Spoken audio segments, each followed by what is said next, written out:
Unit Satreskrim Polsek Ilir Timur 2 Palembang terpaksa mencokok seorang lansia setelah tertangkap tangan membawa sabu sebanyak 5 paket kantong klik kecil sabu di Jalan Tur MI Salorong Kemas 1 Kotop, Kecamatan Ilir Timur 2 Palembang, Selasa 10 Mei 2022 sekitar pukul 15.30 waktu Indonesia Barat.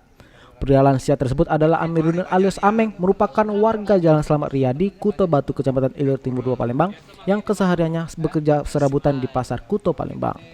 Kapolsek Ilir Timur 2 Palembang, Kompol Fadila Ermi Ersa, pria lansia tersebut ditangkap saat hendak melakukan transaksi dengan salah satu pemesannya.